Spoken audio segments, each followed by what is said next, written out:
দর্শক, এই মুহূর্তে যেতে চাই ফরেন সার্ভিস একাডেমিতে, সেখানে প্রধান উপদেষ্টার প্রেস সচিব কথা বলছেন, আমরা যুক্ত হচ্ছি সেখানে। প্রতিদিন আমরা একটা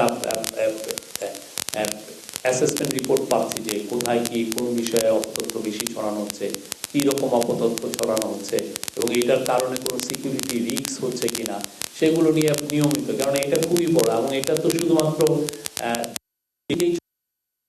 থেকে অনেকে খুব দেখা যাচ্ছে যে ওয়েল অর্কেস্ট্রেটেড ওয়েতে তারা এই অপতথ্য ছড়াচ্ছেন।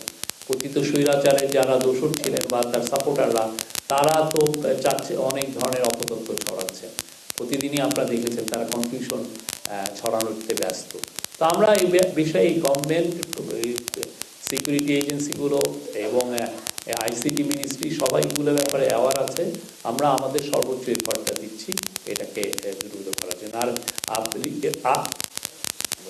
জার্নালিস্টদের সিকিউরিটি বিষয়ে আমার মনে হয় এইটার বিষয়ে ইলেকশন কমিশন আপনাদের সাথে বসবেন, এ বিষয়ে ওনারাই ওরা আপনাদের সাথে বসে কি কি দিক নির্দেশনা দেন, আপনি জাস্ট ওয়েট করেন। আমার জানা মতে তারা আপনাদের সাথে বসার কথা।